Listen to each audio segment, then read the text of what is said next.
mzabibu wa kweli na baba mkulima.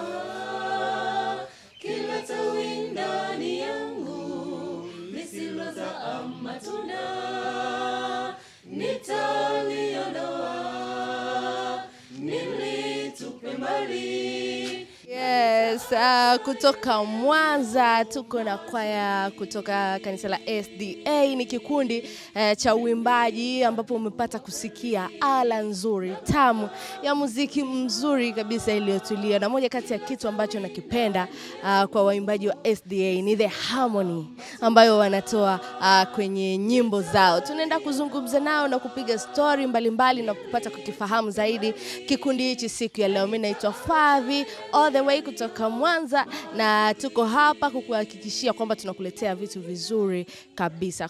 Natamani kufahamu kundi hili mmeanza mwaka gani na lina watu wangapi? Tupate kuwafahamu. Kikundi chetu kimeanza rasmi mwaka 2024. Japo nyuma kulikuwa kuna maono ya kuwa na kitu kama hiki, lakini rasmi ilipofika mwaka jana ndipo tulipokianzisha rasmi kikundi hiki. Maono hasa ya kuundwa kwa kundi hili yalikuwa ni nini? Mliona nini labda katika kanisa au kwenye huduma ambacho mkaona tunahitaji kuwa na kundi kama hili linaloweza kufanya hivi tofauti na kwaya? Lengo ni kupanua na kuifanya injili iende mbele.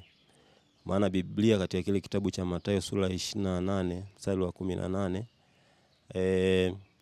neno la Mungu linatuambia tuenende tukawafanye watu kuwa wanafunzi wa Yesu. Kwa hivyo unapokuwa na kwaya lakini pia unakuwa na kikundi, unaifanya kazi ya Mungu inaenda mbele zaidi. Tukiwa tunaongea ndugu yangu, rafiki yangu Huruma Chaza akasema kwamba SDA ndio makanisa ambayo washirika wote wanajua kuimba vizuri. Sasa hebu tuambie, hii ni kweli ni kwamba ni washirika wote wanafahamu kuimba kanisani? Naweza nikasema ni 1% kubwa, kwa sababu muziki kwa ujumla wake ni ibada katika kanisa letu. Tunaposema uimbaji katika kanisa letu tunasema ni ibada kamili.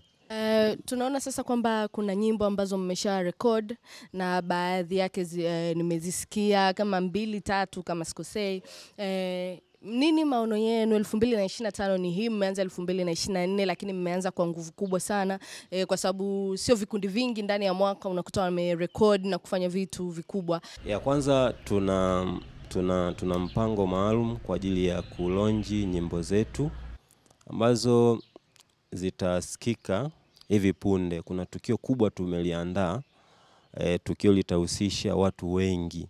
Kwa hivyo katika tukio hilo likiwa ni sambamba na yale malengo ambayo tumekusudia kuyafanya kwa kipindi cha mwaka huu wa 2025 pengine na baadaye, ili angalau tuweze kuifanya kazi ya Mungu katika kiwango kikubwa. Lakini pia tunayo studio ya kufanya audio na tunayo pia studio ya kufanya video, na kazi hizo zote ambazo zitasikika na zile ambazo tayari zinaendelea kusikika zimefanywa chini yetu sisi. Kwa hivyo tuna malengo makubwa kwamba tunapoelekea katika tukio hilo kubwa, tunategemea kwanza moja ni kuifikisha injili, lakini pia kupata watu watakao tuwezesha kuifanya kazi katika viwango vikubwa. Kwa maana kwamba tupate vifaa vizuri kwa ajili ya kuhakikisha kwamba tunapofanya kazi zetu basi ziende katika ubora na ziwafikie watu na watu waweze kubarikiwa kulingana na kazi ambazo tumezifanya. Kwa hivyo lengo mama ni injili, lakini huwezi ukaifanya injili kama hauna vifaa vizuri ambavyo vinaweza vikakuwezesha kufanya kazi nzuri. Kwa hivyo tunatamani kwamba tuboreshe studio yetu inayofanya audio, lakini pia tuboreshe studio yetu inayofanya video, ili kwamba tufike viwango vizuri vitakavyowawezesha wasikilizaji kusikia kazi hii na kubarikiwa. Studio hizo unazoziongelea ni za Solfa kama kikundi au ni za mtu binafsi au labda za kwako mwenyekiti, kiongozi wa kundi?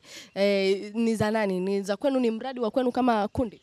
Ya kama nilivyosema mwanzoni, mimi ni mwenyekiti wa kikundi hiki cha Solfa, lakini kikundi hiki pia kina uongozi. Yupo mkurugenzi ambaye ndiye mmiliki wa hizo studio zote ya ambazo zinatumika kufanya kazi hii. Kwa hivyo in fact sio studio za kikundi, isipokuwa ni studio ya mkurugenzi wa kikundi. Yeah. Okay, sawa. Hapo sasa nakuwa nimeelewa. Natamani niongee na mdada. Sijui nani niongee naye? Wananiambia niongee na huyu huku. Haya basi naomba tubadilishane siti. Njoo tu hapa. Okay, kwanza nikumbushe majina yako. Kwa majina naitwa Victoria Sete. Okay, Victoria Sete. Kwanza mabinti wa hii kwaya ni warembo sana, lakini kati ya kitu kingine very natural.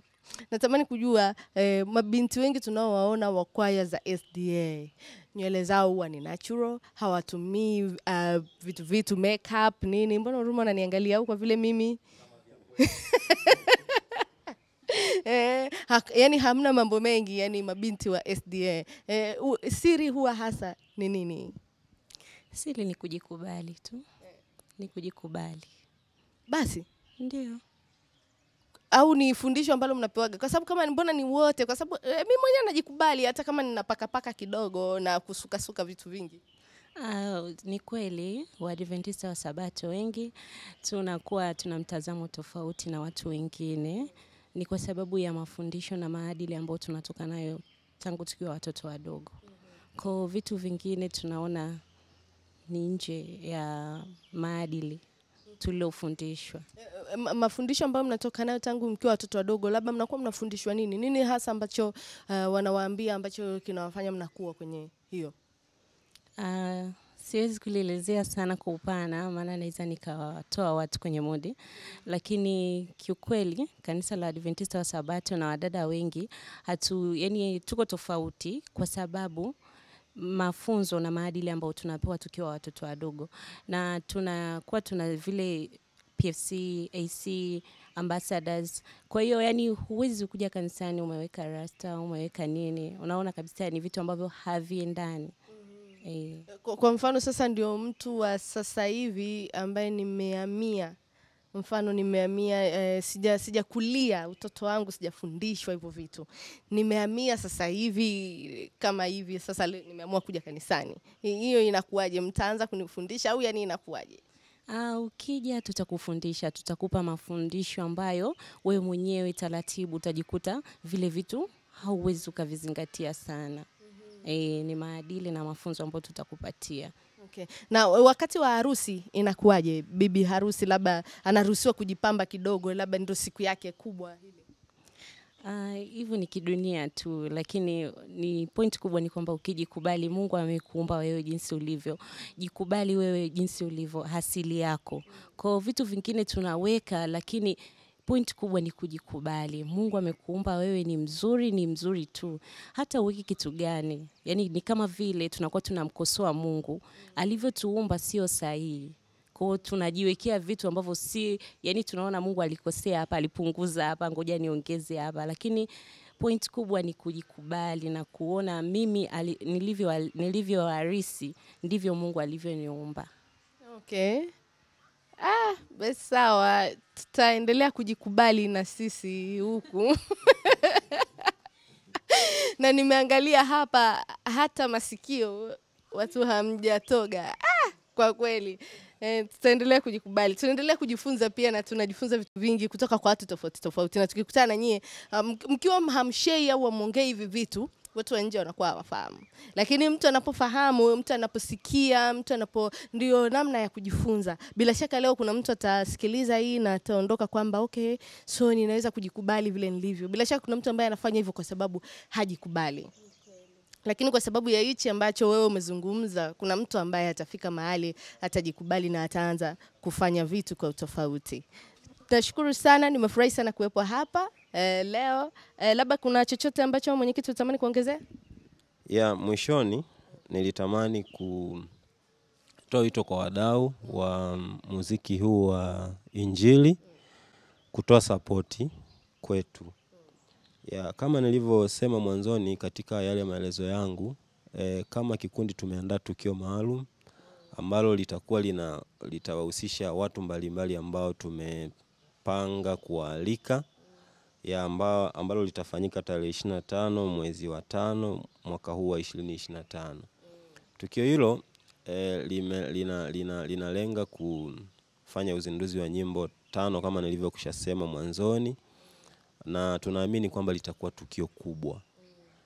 Tumewaalika watu mbalimbali, lakini pia tutazialika kwaya mbalimbali zitashiriki pamoja nasi. Kama nilivyokushasema mwanzoni kwamba yawezekana ukatusikia kutokea hapa na ukahitaji kufanya kitu kwa ajili ya kikundi hiki ili kusapoti kazi ya Mungu, basi unaweza kututafuta kupitia namba ya simu 0759 415856. Lakini nisisahau kuzitambulisha studio zetu ambazo nimesema mwanzoni zinafanya kazi ya kurekodi audio pamoja na video.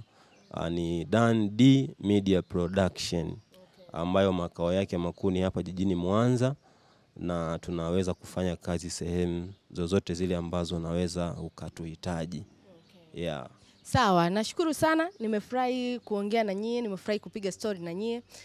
Mtazamaji na msikilizaji wa Gospel Tracks, nimefurahia kuwepo hapa. By the way, tarehe 4 mwezi wa 4 ni siku ya Malkia wa Nguvu. Niko na Malkia wa Nguvu kabisa hapa wa kutosha sana. Malkia wa Nguvu wa hapa, nywele ni natural OG. Siwezi kukuahidi kwamba kwenye Malkia wa Nguvu nitaenda bila makeup.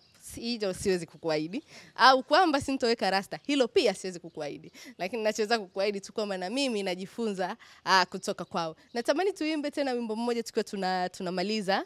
Mimi mzabibu wa kweli na baba mkulima, kila tawi ndani yangu lisilozaa matunda nitaliondoa, nilitupe mbali na nitaacha yale yaliyo mazuri. Na tujitahidi kuwa matawi mazuri yanayozaa matunda yaliyo mema na mwanga mzuri katika dunia. Tuimulikie dunia hakika, na tujitahidi kuwa matawi mazuri yanayozaa matunda yaliyo mema na mwanga mzuri katika dunia.